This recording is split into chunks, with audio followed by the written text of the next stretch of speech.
복음을 전하는 선교사로 10년 동안 사역을 했잖아요. 제가 유학생들에게, 이 중국인 유학생들에게 복음을 전하는 선교사로 사역을 할 때 그때 만났던 한 중국인 유학생이 있습니다. 그 유학생이 했던 말이 기억이 참 남아요. 당시에 복음을 모르는 학생들에게 우리가 복음을 전하는 프로그램을 하고 있었거든요. 그런데 그 친구가 왔습니다. 참여를 했었습니다.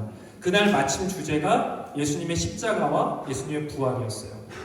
그런데 소그룹으로 함께 이야기를 나누는데 그 친구가 갑자기 이런 얘기를 하는 거예요. 어떻게 죽은 사람이 다시 살아날 수 있냐. 정말 말이 안 된다. 죽은 사람이 살아났다는 부활을 얘기하는 이 성경도 잘못된 거고 그렇게 주장하는 예수님도 하나님도 다 가짜다. 그렇게 얘기를 하더라고요. 뭐 당황스럽긴 했지만 사실 믿음이 없는 사람들을 대상으로 사역을 할 때 굉장히 자주 있는 일입니다. 예수님의 부활을 어떻게 믿을 수 있냐? 나는 너한테 예수님의 부활이 진짜라고 어떻게 믿을 수 있냐라고 그렇게 저한테 묻는 경우가 참 많습니다. 그런데 제가 그럴 때 어떻게 대답을 해주냐면요. 이렇게 얘기를 해요. 내가 부활이 진짜다라고 눈에 보이는 증거를 너한테 지금 대줄 수는 없다. 그런데 하나님은 가짜다, 예수님의 부활은 없다라고 믿는 믿음의 삶과 하나님이 진짜 계시고 예수님의 부활도 진짜 있다라고 믿는 믿음의 삶 중에서 어떤 사람의 삶이 더 건강하고 더 유익할까? 라고 물어봤어요. 근데 제가 어떻게 얘기를 했냐면 만약 나에게 이 두 가지 선택지가 있다면 나는 당연히 믿음의 삶을 선택하는 게 더 낫다고 생각해.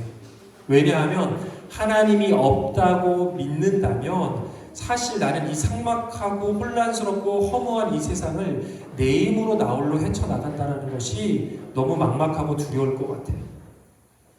인생의 수많은 변수들과 어려움들을 나의 힘으로 절대 막지도 못하고 또 모든 인생의 역경을 내가 다 감당하면서 그렇게 살아가는 것, 도움을 구할 대상, 의지할 대상 하나님이 없다라면 나는 너무나도 불안하고 허무할 것 같아 라고 얘기를 했어요.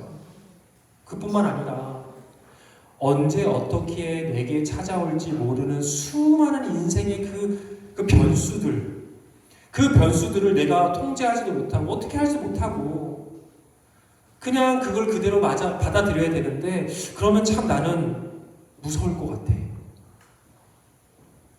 그리고 예수님의 부활이 없다라고 하면 그것은 곧 나의 부활도 없다는 말인데 그러면 죽음이 얼마나 무서운 일일까? 얼마나 공허할까? 얼마나 우리의 인생이 짧고 또 허무할까? 그런 인생을 살 바에는 그냥 오히려 예수님께서 부활하셨고 또 그 부활이 나에게도 주어졌다고 믿는 그 믿음의 삶이 나에게 더 힘이 될 것 같아. 더 유익할 것 같아. 라고 대답을 했어요. 물론 이것을 그 친구들이 다 받아들이고 믿었느냐? 그건 아니에요. 그런데 이게 저의 솔직한 마음입니다. 여러분 분명 부활은요 믿기 정말 어려운 거예요. 여기에는 부활을 믿는 분도 계실 것 같고 믿지 않는 분도 계실 것 같아요. 그런데 부활을 믿는다는 것 그 자체가 여러분 기적입니다. 기적. 성 어거스틴은 자신의 책인 하나님의 도성에서 부활에 대해서 이렇게 말을 했는데요. 함께 읽어볼까요? 자, 시작. 예수 그리스도께서 육신으로 일어나 육신으로 승천하셨다는 것이 믿을 수 없는 일이며 이렇게 믿을 수 없는 일을 세상이 믿게 되었다는 것이 믿을 수 없는 일이며 극소수의 비천하고 무식한 사람들이 그런 믿지 못할 일을 세상의 유식한 사람들까지 믿도록 설득할 수 있었다는 것이 또한 믿지 못할 일이다. 아니 이렇게 믿지 못할 부활을 믿는다는 것 자체가 어떤 거예요? 기적이라는 말이에요. 기적.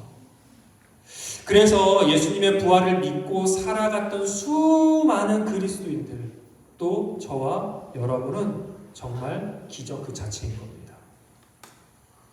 세상 사람들한테 물어보세요. 누구도 붙잡고 물어보세요. 죽은 사람이 다시 살아나는데 너 믿을 수 있어? 믿을 수 없다라고 할 거예요. 근데 여기 있는 예수님의 부활을 믿는 분들은 정말 기적입니다. 예수님께서 죽음을 이기시고 부활하셨다. 그 그분은 사망 권세를 이기신 하나님이시다. 그가 다시 사셨다. 우리는 이 진리를 믿는 그리스도인입니다. 여러분 정말 그 진리를 믿으십니까? 네, 믿는 분도 계시고 안 믿는 분도 계신다고 저는 생각해요. 근데 예수님의 부활을 믿는다면 그 믿음으로 사는 사람은 부활을 절대 믿지 않고 사는 사람들과 달라야 하지 않을까요? 달라야 하지 않을까요? 정말 기적 같은 일을 기적처럼 믿고 있는데 그런 사람의 삶이 안 믿는 삶과 달라야 하지 않겠습니까? 왜냐하면요, 만약 부활이 없다면 여러분 우리의 모든 믿음은 부정이 됩니다. 고린도전서 15장에 사도 바울이 선포했듯이 부활이 없다면 우리의 믿음도 헛되고 우리의 선포도 헛되고 우리의 삶도 헛되고 우리는 모든 사람들 가운데서 가장 불쌍한 사람일 거라고 얘기했어요. 여러분 부활은요 기독교 진리의 핵심 중의 핵심이요 신앙의 핵심 중의 핵심입니다. 여러분은 정말 예수님께서 부활하셨음을 믿으십니까? 믿는다면 다르게 살아야 합니다. 하나님의 말씀은 분명히 우리에게 증거합니다. 우리 구주 예수님은 죽음을 이기시고 다시 사셨다. 그리고 그 주님이 우리와 항상 함께 하신다. 이 주님의 부활을 기리는 이 부활절을 우리가 맞이해서 어떻게 사는 것이 부활을 정말 믿는 삶일까? 부활이 진리라고 믿는다면 우리의 삶은 어떻게 응답해야 될까? 그것이 우리가 함께 물어야 될 질문이라고 생각합니다. 오늘 말씀을 통해서 저와 여러분이 부활의 믿음이 무엇인지, 그 믿음의 삶이 무엇인지 함께 알아가는 귀한 시간 되기를 주님의 이름으로 축복합니다. 함께 오늘 본문의 말씀을 다시 한번 읽어볼게요. 길지는 않으니까 한번 쭉 다시 한번 읽어보겠습니다. 시작. 예수께서 마르다에게 말씀하셨다. 내 오라버니가 다시 살아날 것이다. 마르다가 예수께 말하였다. 마지막 날 부활 때에 그가 다시 살아나리라는 것은 내가 압니다. 예수께서 마르다에게 말씀하셨다. 나는 부활이요 생명이니 나를 믿는 사람은 죽어도 살고 살아서 나를 믿는 사람은 영원히 죽지 아니할 것이다. 내가 이것을 믿느냐? 마르다가 예수께 말하였다. 예 주님, 주님은 세상에 오실 그리스도이시며 하나님의 아들이심을 내가 믿습니다. 여러분 제가 앞에도 말씀드렸지만 제가 선교사로 사역할 때 예수님에 대해서 믿음이 없는 그런 유학생들을 대상으로 사역을 했다고 말씀을 드렸어요. 그런데 제가 쭉 사역을 하면서 10년 동안 사역을 하면서 예수님의 부활에 대해서 듣게 된 대부분의 학생들의 반응이 매우 비슷했습니다. 매우 비슷했어요. 어떤 질문을 할 것 같아요? 그 친구들이? 예수님의 부활을 들었다. 그 다음에 어떻게 반응할 것 같아요? 부활을 믿지 않는 친구들이? 뭐라고 할 것 같아요? 네, 이런 반응은 아니었습니다. 뭐라고 얘기했어요? 그게 뭐냐면 눈에 보이는 증거를 내보라는 거예요. 나를 설득시켜보라는 거예요. 증거가 있으면 내가 믿을 수 있는데 증거가 없지 않겠느냐라고 말을 했다라는 겁니다. 근데 제가 그러면 어떻게 또 대답을 하냐면 증거 내가 보여줄게. 그 증거가 바로 나야 라고 했어요. 그 부활의 증거가 바로 나야. 왜일까요? 여러분 2000년 전에 죽음을 이기시고 다시 사신 그 부활하신 예수님께서 2000년이 지난 지금도 나의 삶에 살아서 역사하시기 때문에 날마다 살아계신 그분이 주시는 기쁨과 힘과 은혜를 제가 경험하고 있기 때문에 그 부활하신 예수님이 내 삶 속에서 계속 살아가고 계시기 때문에 제가 부활의 증거일 수밖에 없는 거예요.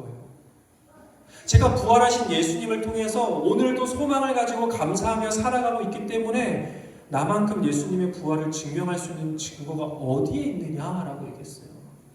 역시나 이것을 믿는 사람은 믿고 안 믿는 사람은 안 믿겠지만 여러분 저와 동일하게 여기서 예수님의 부활을 믿는 모든 사람들이 부활의 증거입니다. 여러분 이 믿음의 고백은 저만의 고백이 아니라 우리 모두의 고백이어야 합니다.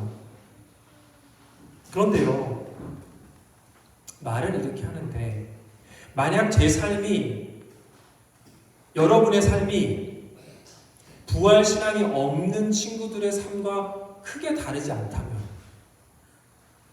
과연 그 친구들이 이 말을 믿을까요? 내가 부활의 증거야 라고 말을 하는데 그 사람의 삶이나 내 삶이나 다 거기서 거기고 크게 다르지 않는데 그 친구들이 어떻게 그걸 믿겠습니까?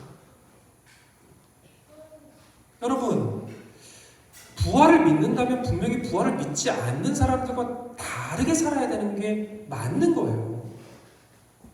그리고 그 삶을 통해서 부활이 증거가 되는 겁니다. 그렇다면 부활을 믿는 사람들은 어떻게 사는 게 다른 삶일까요? 여러분 이 고민을 해보셨습니까? 이 부활절을 맞이해서 내가 부활을 믿는데 과연 부활을 믿는 나는 얼마나 다를까? 부활을 믿는 삶을 내가 어떻게 살고 있을까? 여러분 예수님의 부활을 믿는다면요 우리는 무엇보다 먼저 우리도 또한 부활할 것임을 믿는 사람들이라는 말입니다. 그러니까 예수님의 부활을 믿는다. 그것은 곧 내가 부활할 것을 또한 믿는 거예요. 여러분 우리는 영원한 삶을 사는 사람입니다. 예수님께서 우리에게 영원한 생명을 주셨습니다. 그게 구원이에요. 구원. 그래서 우리는 어떻습니까? 이 땅의 유한한 것들에 욕심을 부리지 않습니다. 집착하지 않습니다. 헛되게 살지 않습니다. 잠시 있다가 먼지처럼 사라질 어떤 소유에 돈에 욕심 부리지 않고 집착하지 않고 그것을 위해서 내 인생을 허비하지 않고 사는 거예요. 또 찬란해 보이지만 하룻밤 만에 꺼져버릴 헛된 영광과 성공을 위해서 욕망을 위해서 내 마음과 생각을 빼앗기며 살지 않는 겁니다. 여러분 이 땅에서 누리는 잠시의 쾌락을 위해서 그 즐거움을 위해서 정작 중요한 것들을 놓치며 살지 않는 겁니다. 여러분 우리는 영원을 사는 사람들입니다. 그래서 유한한 것들에 우리의 영원의 삶을 바꾸지 않는 사람들이에요. 제가 만났던 그 중국인 유학생들은 뭐라고 했냐면요 어차피 죽으면 우리의 존재는 사라져. 그냥 죽으면 nothing인 거야. nothing. 그래서 살아있을 때 어떻게 하냐면 돈 많이 벌고 하고 싶은 거 다 하고 놀고 싶은 거 다 놀고 즐기고 싶은 거 다 즐길 거라고 했어요. 그 친구들이. 솔깃하시나요? 부활의 믿음이 없는 사람들이 이렇게 살아가요. 근데 제가 물었어요. 야, 그런데 내일 너가 만약에 갑자기 죽게 되면 너가 갑자기 사고로 죽게 되면 그럼 너의 인생 너무 허무한 건 아니야? 그리고 해보고 싶은 거 다 하고 즐기고 싶은 거 다 즐겼다고 해서 정말 너가 행복하고 정말 가치 있는 인생을 산 걸까? 제가 물어봤어. 대답은 못해요. 정말 그래 라고는 말을 못해요. 여러분 이 질문은 그 중국인 유학생들에게만 던진 질문이 아니라 우리 스스로에게 던지는 질문이어야 된다는 거예요. 여러분 굉장히 유명한 사람이죠. 애플의 창업자 스티브 잡스. 자신의 죽음 앞에서 결국 돈은 삶을 편리하게 하지만 정작 행복하게 하지는 못한다라고 얘기했어요. 돈 무지 많이 가지신 분이죠. 엄청 성공하신 분이시죠. 죽음 앞에서 돈이 아무 소용이 없었던 거예요. 여러분 전설적인 락 밴드 아세요? 락 좋아하십니까? 락 밴드 퀸 아시나요? 영화도 만들었었죠. 그 리더인 프레디 머큐리도 죽음 앞에서 나는 세상에서 모든 에이즈로 돌아가셨잖아요. 근데 뭐라고 했냐면 죽음 앞에서 세상의 모든 것을 자신이 얻었대요. 명예도 얻고 인기도 얻고 돈도 얻었고 자기가 가지고 싶은 거 다 가졌대요. 그런데 막상 죽음 앞에 두니까 아무 의미가 없었다고 얘기했습니다. 아무 의미가 없다고. 여러분 이 땅에 부질 없는 것들을 줄곧 쫓다가 죽음 앞에서 그 실체가 보이니까 공허한 거예요. 허무한 거예요. 근데 반대로요. 반대 인생을 산 사람도 있어요. 젊은 나이에 에콰도르 원주민들에게 복음을 전하려고 에콰도르 갔다가 원주민들한테 잔혹하게 죽임을 당한 순교를 한 선교사님이 계세요. 누군지 아세요? 유명하신 분이에요. 영화로도 만들어졌습니다. 짐 엘리엇 선교사님. 그 선교사님이 젊은 나이에 그 원주민한테 복음 전하려고 그들한테 갔다가 그들한테 죽임을 당했어요. 그런데 우리에게 너무나도 중요한 말을 남기셨습니다. 함께 읽겠습니다. 함께 읽어볼게요. 시작. 영원한 것을 얻기 위해 영원하지 않은 것을 버리는 일은 결코 어리석은 선택이 아니다. 여러분, 부활을 믿는다라는 것, 영원의 삶을 산다라는 것은 이런 사람입니까? 이런 사람. 여러분은 지금 무엇을 쫓고 있습니까? 무엇을 쫓아 살아가고 계세요? 영원하지 않은 것들 때문에 오히려 여러분 영원한 것을 소홀히 하고 계시지 않습니까? 부활을 믿는다면 우리는 영원한 것을 쫓아 살아가야 되고 그것이 우리에게 가장 중요한 것입니다. 그래서 여러분, 부활을 믿는 자는 다르게 사는 거예요. 이 땅에서 헛된 영광과 이따 없어질 것들에 목을 매지 않는 거예요. 그것 때문에 막 집착하면서 내 삶을 허비하지 않는 겁니다. 정말 중요하고 정말 가치 있고 정말 복된 삶을 위해서 날마다 살아가는 거예요. 하나님께서 우리에게 맡겨주신 이 땅에서의 삶을 하나님께서 주신 사명을 위해서 그분의 계획과 그분의 뜻을 위해서 최선을 다하면서 살아가는 겁니다. 그것이 복되고 가치 있는 삶 아니겠습니까? 하나님이 주시는 영원한 기쁨과 영원한 소망, 영원한 생명을 누리면서 이 땅에서 정말 즐겁게 그리스도 안에서 즐겁게 살아가는 것, 하나님을 더 가까이 하는 복된 삶을 살아가는 것, 우리에게 주어진 영원의 삶인 겁니다. 그것이 부활의 삶인 거예요. 그래서 세상 사람들과 같은 시간을 살아도요, 우리는 유한의 관점이 아니라 영원의 관점으로 살아가는 거예요. 영원의 관점에서. 하나님의 영광을 위해서 최선을 다해 가치 있고 복된 삶을 사는 저와 여러분 되기를 축복합니다. 부활을 믿는 사람들로서 우리가 영원의 관점을 가지고 살아가는 저와 여러분 되기를 축복합니다. 그럼 좀 더 구체적으로 우리가 영원의 관점, 부활신앙의 삶을 살아간다면 어떤 삶을 또 살아야 되나? 여러분, 우리는 무엇보다도 이 땅에 서 있는 우리가 가진 소유가 우리의 것이 아님을 기억하고 사는 거예요. 기억하고. 여러분, 우리가 가진 모든 것은 다 누구 거예요? 네 것도 내 거, 내 것도 내 거예요? 여러분, 이 땅에 우리가 가진 모든 것은 다 하나님의 것이에요. 이 믿음이 없으면 그리스도인 아니에요. 부활신앙 없는 거예요. 여러분, 우리의 부활도 전적으로 예수님께서 주신 생명이고 은혜입니다. 지금 우리의 삶도 주님께서 주신 것이고 우리의 구원도 전적으로 하나님께서 주신 것이고 우리의 것이라고 주장할 수 있는 것이 아무것도 없어요. 다 예수님께서 주신 겁니다. 부활을 믿는 사람은 이 진리를 붙잡고 살아가는 거예요. 예수님께서 분명하게 내가 부활이고 내가 생명이야 라고 했어요. 내가 전부야. 내가 전부야. 그래서 정말 이 믿음을 가지고 살아가는 것이 부활신앙을 가진 삶입니다. 여러분, 지난주 큐티 본문 혹시 지난주 큐티 잘 하셨는지 안 물어볼게요. 큐티 본문 중에 마가복음 12장 본문이 있었어요. 마가복음 12장. 거기에 예수님의 비유가 나오거든요. 좀 재밌는 비유예요. 어떤 비유인지 제가 말씀드릴게요. 예수님께서 포도원의 비유를 하셨어요. 포도원. 간단하게 말씀드리면 한 주인이, 포도원의 주인이요, 새를 줘요. 이 포도원을 농부들에게 새를 주고 멀리 갑니다. 멀리 가서 때가 되어서 이제 소출이 나와서 때가 돼서 이 주인이 종을 보내요. 새를 줬으니까 새를 받으려고. 근데 어떻게 됐을까요? 농부들이 때리고 쫓아냅니다. 나쁘죠? 그렇죠? 자, 이제 주인이 어떻게 할까요? 다시 생각합니다. 그럼 다른 종을 보내볼까? 다른 종을 보냅니다.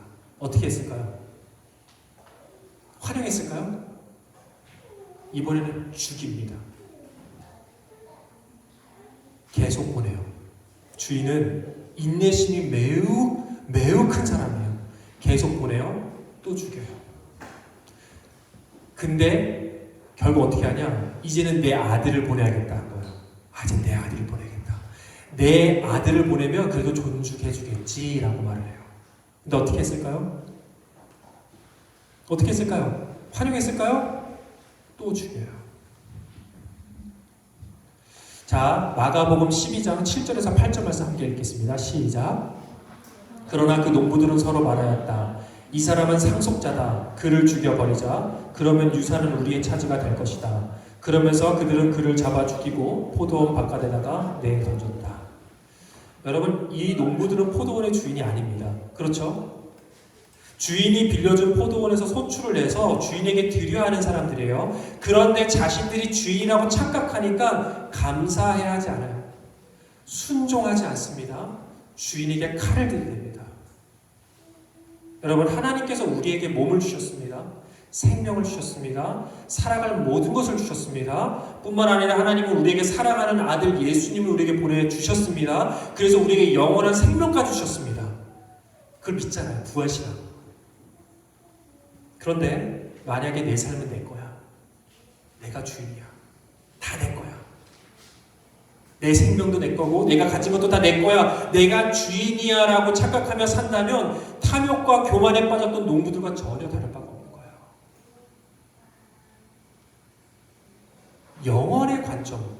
영원의 관점으로 부활의 믿음으로 우리의 삶을 바라본다면 지금 우리가 가진 모든 것들은 전부 다 우리의 것이 아니라 뭐라고요? 잠시 맡겨진 거예요.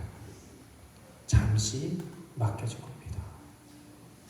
내가 가진 것이 많이 있다고 자랑할 필요 없어요. 적게 있다고 불평할 필요 없습니다. 더 많이 가지려고 욕심 부릴 필요 없습니다. 싸울 필요 없어요. 나에게 주어진 것들로 자족하면서 감사하면서 하나님의 영광을 위해 잠시 사용하다가 다시 주님께 돌려드리는 거예요. 이게 우리의 인생이에요. 포도원의 비유에서 주인은 농부들에게 포도원을 그냥 주지 않았습니다. 분명히 새를 줬어요. 여러분, 마찬가지입니다. 우리에게 주어진 이 땅에서의 삶도 결국 새를 준 거예요. 그래서 우리가 부활해서 우리 주님을 만났을 때 우리 주님이 우리에게 물어볼 거예요. 뭐라고 물어볼까요? 내가 내게 준 그 생명으로, 그 삶으로, 그 소유로 너는 무엇을 했니? 너는 무엇을 했니? 사랑하는 여러분, 그때 부활하여 주님을 만났을 때 저와 여러분이 정말 당당하게 주님, 제가 이 땅에서 주님께서 맡기신 모든 것들로 주님을 위해 아름답게 사용하며 영광을 돌렸습니다. 그렇게 고백할 수 있는 저 여러분 되기를 주님의 이름으로 축복합니다. 또한 우리가 부활을 믿는 우리가 예수님께 영광이 되고 또 기쁨이 되는 아름다운 삶을 뭐냐면요, 사랑하며 사는 삶이에요. 사랑하는 겁니다. 여러분, 부활은요 사랑의 증거입니다. 부활 이꼬르 사랑이에요. 생각해 보셨어요? 함께 요한일서 4장 9절에서 11절 말씀 읽어보겠습니다. 시작. 하나님의 사랑이 우리에게 이렇게 드러났으니 곧 하나님이 자기 외아들을 세상에 보내주셔서 우리로 하여금 그로 말미암아 살게 해주신 것입니다. 사랑은 이 사실에 있으니 곧 우리가 하나님을 사랑한 것이 아니라 하나님이 우리를 사랑하셔서 자기 아들을 보내어 우리 죄를 위하여 화목제물이 되게 하신 것입니다.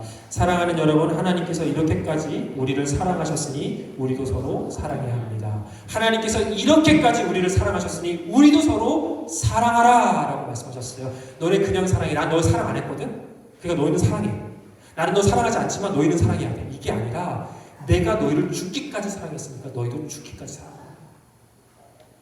여러분, 십자가와 부활은요 하나님께서 우리에게 자신의 사랑을 증명하시고 표현하신 완전한 사랑이에요. 부활은 이꼴 사랑이에요.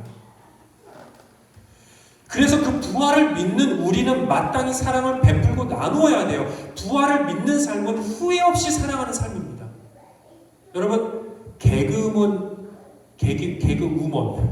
이성미 씨라고 아세요? 이성미 씨? 굉장히 유명하시죠? 굉장히 오래전부터, 아주 옛날부터 아주 유명했던 개그우먼이신데 그분이 신앙서적을 썼어요. 혹시 읽어보신 적 있으세요? 개그우먼 이성미 씨가 쓴 신앙서적? 자신의 인생 가운데 하나님께서 어떻게 역사하셨는지 본인의 간증을 담은 책이에요. 솔직히 저는 읽어보지 못했는데 근데 한번 읽어보고 싶어요. 왜냐하면 제목이 너무 좋아요. 제목이 너무 아름다워요. 그 제목이 뭔지 아세요? 알려드릴게요. 사랑하며 살기에도 시간이 부족하다. 이게 제목이에요. 사랑하며 살기에도 시간이 부족하다. 여러분, 이 땅에서의 우리의 삶이 얼마나 될까요? 저는 여러분이 장수하시기를 주님의 이름으로 축복합니다. 100년 만년 사시기를 축복합니다. 우리는 영혼의 관점으로 볼 때 이 땅에서의 삶은 정말 잠깐이에요. 부활하여 영원히 살 텐데 그렇게 생각하면 지금 길어야 80년, 90년의 인생은 정말 눈 깜짝할 사이인 거예요. 근데 그 잠깐의 삶을 사랑하며 살아야 되지 않겠습니까? 여러분, 우리가 영원의 관점으로 바라볼 때 이 땅에서의 삶은 정말 잠깐인 건데 그 잠깐의 삶을 사랑하며 살지 않으면 얼마나 아깝습니까? 여러분, 인생 긴 거 같죠? 아닙니다. 지나보면 정말 짧습니다. 제가 우리 새 아이들이 바로 앞에 있어서 이런 말을 하기가 조금 그렇긴 한데 저희 새 아이들 키우면서 참 힘들 때가 있습니다. 분노가 일어날 때가 있어요. 얘들아 미안해. 마음을 긁을 때가 있어요. 특히나 이제 사춘기에 들어선 우리 아이들이 정말 그럴 때 화가 날 때가 있습니다. 그런데 그런 생각을 해요. 화가 날 때 무슨 생각을 하냐면 내가 아이들과 있으면 얼마나 있을까? 내가 아이들과 같이 있으면 얼마나 같이 있을까? 그런 생각이 나요. 기껏 해봐야 몇 년 같이 있을 텐데 그런 시간을 분노와 짜증으로 보내면 얼마나 아까울까? 그런 생각이 들어요. 사랑하기에도 정말 짧은 시간인데 그런 생각을 하게 되면 화가 났던 마음이 누그러듭니다. 그리고 다시 사랑하기로 결단하고 다짐합니다. 여러분, 이것은 부부끼리도 마찬가지예요. 살다 보면 서운한 일도 있고요. 못마땅한 일도 있고 또 서로 다투면서 화가 날 때가 있죠. 부부끼리. 사랑하기에도 짧은 이 땅에서의 시간을 우리가 이렇게 허비하면 얼마나 안타깝습니까? 여러분, 사랑하기에도 너무 짧은 우리의 인생, 분노와 증오로 우리의 삶을 채우지 않기를 바랍니다. 사랑하는 여러분, 이 땅에서의 삶을 사랑으로 가득 채우시기를 바랍니다. 오늘 부활절을 맞이해서 그동안 사랑을 표현하지 못했던 사람들에게 사랑을 표현해 주시면 어떨까요? 그리고 그동안 용서하지 못했던 사람들이 있다면 오늘로써 좀 용납해주고 또 껄끄러웠던 사람들이 있다면 먼저 손을 내밀어 주시기를 축복합니다. 그것이 부활의 믿음을 가진 자의 합당한 모습이라고 믿습니다. 우리 양옆에 있는 분들 좀 바라보실까요? 형제님, 자매님 사랑합니다. 이렇게 고백하면 좋겠습니다. 끝으로 부활을 믿는 우리는요, 주님의 재림을 소망하고 또 기다리며 이 땅에서 의롭고 바르게 살아가야 합니다. 오늘 본문에 마르다가 예수님께 고백했어요. 주님은 세상에 오실 그리스도이시며 하나님의 아들이심을 내가 믿습니다. 여러분, 부활하신 주님은 다시 오실 주님이십니다. 그분이 오시면 우리는 모두 부활할 거예요. 그리고 그분은 이 땅의 모든 이들을 심판하실 겁니다. 함께 요한복음 5장 29절의 말씀을 읽어볼까요? 시작. 선한 일을 한 사람들은 부활하여 생명을 얻고 악한 일을 한 사람들은 부활하여 심판을 받는다. 여러분, 이 땅에서의 불의와 거짓말이 마치 승리한 것처럼 보여도요, 악인들이 떵떵거리며 살고 자신의 욕망과 이익을 위해서 아무렇지도 않게 악을 행하며 사는 것처럼 보여도 여러분, 결국 예수님의 심판을 절대 피할 수 없습니다. 이 땅에서 자신의 욕망과 성공을 위해서 다른 이들을 짓밟고 눈물을 흘리게 하고 아프게 하는 자들 모두 심판을 피할 수 없습니다. 또한 동시에 선을 위해서 고난을 받고 의를 위해서 슬퍼하고 아파했던 이들, 의롭게 살기 위해서 핍박을 받았던 모든 이들의 눈물을 예수님께서 친히 닦아주실 것입니다. 여러분, 이 땅에서 거룩하게 주님의 신부로 살아갔던 자들은 부활하여 비교할 수 없는 하나님의 상급을 받게 될 것입니다. 우리가 이것을 믿기 때문에, 이 부활의 영광을 믿기 때문에 우리는 이 땅에서 어떤 희생과 고난이 있을지라도 바른 길을, 옳은 길을, 진리의 길을 묵묵히 걸어가는 겁니다. 누가 알아주지 않아도, 누가 뭐라고 해도 하나님께서 기뻐하시는 의의 길을 묵묵히 걸어가는 겁니다. 여러분, 핍박과 손해를 두려워하지 않고 옳은 일을 위해 저와 여러분이 함께 우리의 시간과 우리의 소유와 우리의 인생을 드릴 수 있기를 주님의 이름으로 축복합니다. 제가 존경하는 디트리 보네포 목사님이 계십니다. 2차 세계대전에 600만 유대인들을 학살한 이 히틀러 나치 정권을 비난하고 그들에게 동조하고 그들에게 침묵했던 기독교 신자들에게 회개하라고 소리쳤어요. 당연히 목숨을 거는 행동이었죠. 사실 보네포 목사님은 잠시 미국에 방문하셨을 때 이 망명에서 자신의 목숨을 지킬 수 있었습니다. 사람들도 모두 그렇게 하라고 말했어요. 그런데 목사님은 하나님께서 주신 사명을 다하기 위해서 다시 독일로 들어가십니다. 뻔히 죽을 것을 알고 다시 독일로 들어가셨어요. 결국 목사님은 히틀러 암살을 시도했다는 거짓 제목으로 2년 동안 수용소에 갇히고 끝내 사형 선고를 받습니다. 그리고 사형 집행일날 사형대 앞에서 목사님은 이렇게 말씀하셨습니다. 이것이 마지막일지 모르지만 내게는 삶의 시작일 뿐입니다. 부활을 믿는 보네포 목사님은 이 땅에서 하나님께서 정말 맞다고 옳다고 하는 일에 자신의 생명을 아까워하지 않으셨습니다. 왜냐하면 반드시 우리 주님이 다시 오실 것이고 자신은 반드시 부활할 것을 믿었기 때문입니다. 여러분, 초대교회 성도들은 로마의 극심한 핍박과 죽음의 위협 앞에서 서로 이렇게 인사를 했다고 해요. 마라나타, 아람어로는 주 예수여 어서 오시옵소서. 이 고백과 선포를 하면서 하루하루를 부활의 믿음으로 담대하게 살아갔다고 합니다. 사랑하는 여러분, 부활절을 맞이하여서 참된 부활의 믿음으로 이 땅을 아름답게 또 가치 있게 살아갈 수 있기를 소망합니다. 주님, 오늘도 주님의 다시 오심을 준비하는 하루를 살게 하여 주시옵소서. 우리가 날마다 하루를 맞이할 때마다 주님의 다시 오심을 준비하고 기대하고 소망하는 하루가 되게 하여 주시옵소서. 그렇게 부활의 증거로 살아가는 저와 여러분 모두가 되기를 주님의 이름으로 축복합니다. 우리 다 함께 일어나서 찬양하도록 하겠습니다.